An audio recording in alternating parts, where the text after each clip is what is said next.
ये गणतंत्र जो दिवस है इसके ऊपर जो रंगमंच पर जो हमारी छोटी छोटी बच्चियां हैं, छोटे छोटे बाल कलाकार हैं, इन्होंने क्या है कि अपनी जो प्रतिभा है उसको रंगमंच देने का जो काम आपके बीच में हमारे प्रबुद्ध जन जो यहाँ पे बैठे हुए हैं उनके बीच में इसको साकार रूप देने के लिए जो यहाँ पे जो गुरुजी हैं तो अंधकार से प्रकाश की ओर ले जाने के लिए आप सबके बीच में और दूर दराज से आए हुए सभी सम्मानित गणमान्य उनको मैं दिल से आभार करता हूं और प्रकट करता हूं। ये विषय एक ऐसा है कि जिसमें गणतंत्र दिवस यानी आज रिपब्लिक डे के रूप में इसे क्यों मनाते हैं, इसके पीछे का एक रीजन है, वो मैं आपको बताने जा रहा हूं ताकि थोड़ा सा आप शांति रखें और क्या है कि जो दिल और दिमाग है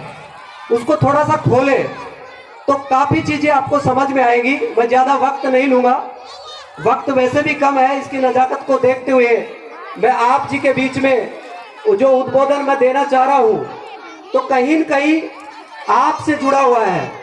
ये छोटे छोटे बच्चे हैं, ये आने वाली एक वह फसल है जो कि आने वाले टाइम में आपको एक अच्छे संस्कार और अपने माँ बाप का नाम रोशन करने के लिए ये कुछ आज आपके सामने जो प्रतिभा ये दिखा रहे हैं तो उनको आपको हतोत्साहित ना करके उत्साहित करना है।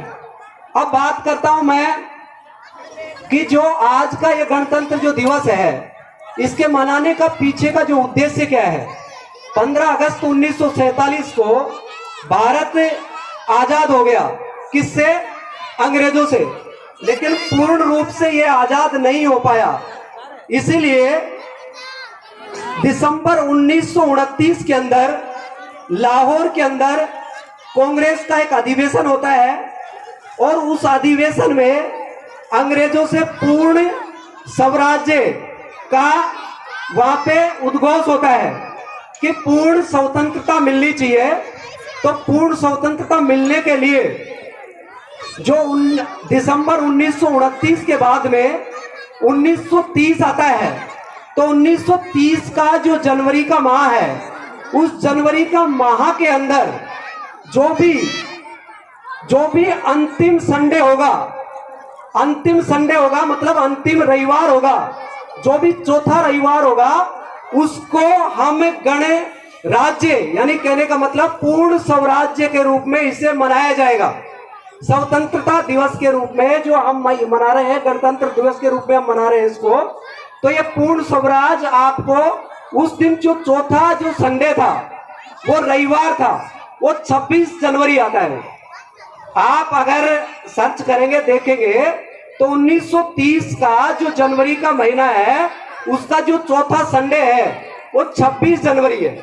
और उस दिन से लेकर जब ये 26 नवंबर 1949 को जब संविधान लिखकर ये पूरा हो गया तो वो तारीख थी 26 नवंबर 1949। और 26 नवंबर 1949 को जब संविधान बनकर तैयार हो गया, इसको 2 साल 11 महीना और 18 दिन लगा।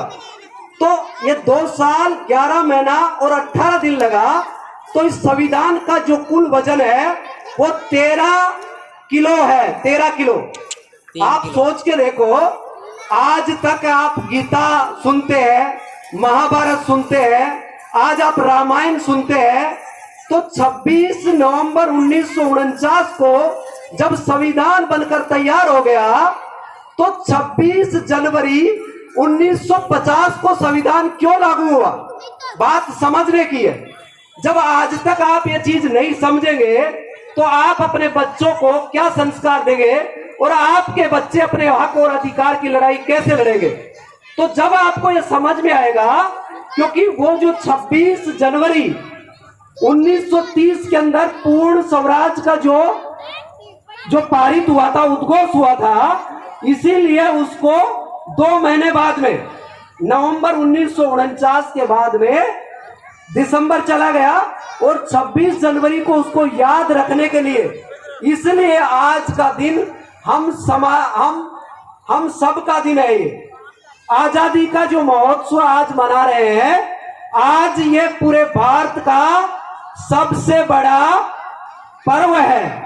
आज सभी लोगों को आजादी का दिन है और इस आजादी के दिन को हम पूरे रंगमंच के ऊपर साझा कर रहे हैं ताकि लोगों को जागृत करें। लोगों को हम उद्बोधन के माध्यम से, इस रंगमंच के माध्यम से, नाटक के माध्यम से, गीत के माध्यम से, कविता के माध्यम से हम बच्चों के अंदर एक कड़ी का काम कर रहे हैं ताकि आने वाले टाइम में इसी शिक्षा के मंदिर से, इसी ज्ञान के मंदिर में, यह देश का नहीं है, यह दुनिया का सबसे बड़ा मंदिर है। यहां से, इस मंदिर से Baba Saheb doctor B R. Ambedkar, symbol of knowledge, आज पूरे गूगल पर अगर आप सर्च करेंगे तो कोई राम, कोई श्याम, कोई देवी, कोई देवता, उसको ज्ञान का प्रतीक नहीं कहा जाता। केवल वो पूरे वर्ल्ड के अंदर सिंबल ऑफ नॉलेज अगर डॉक्टर बी.आर. अम्बेडकर है, और डॉक्टर बी.आर. अम्बेडकर नहीं पढ़े होते, लंदन यूनिवर्सिटी के अंदर नहीं पढ़ के आते और वो संविधान नहीं लिखते, संविधान के जनक नहीं होते, तो आपको ये हक और अधिकार नहीं मिलता। आज ये स्कूल नहीं होता और यहाँ पे रंगमंच पर ये बच्चे आपको, बाल कलाकार आपको जो दिखा रहे हैं अपनी प्रतिभा, ये नहीं दिखा रहे होते। ना मैं यहाँ पे बोल पाता, ना आप सुन पाते, ना कोई सीएम होता, ना कोई डीएम होता, ना कोई पीएम होता। तो समस्या है वो मंदिर में नहीं है, समस्या का समाधान, समस्या का समाधान शिक्षा के मंदिर में है। अगर शिक्षा के मंदिर में समस्या का समाधान है तो वो जो देवी देवता का मंदिर है उसमें अगर आप समस्या का समाधान खोजेंगे तो योगी आदित्यनाथ जो आज यूपी का सीएम है वो भी वहां पे समस्या नहीं, उसका समाधान नहीं खोज पाया, इसलिए मंदिर को छोड़कर संसद में आया है।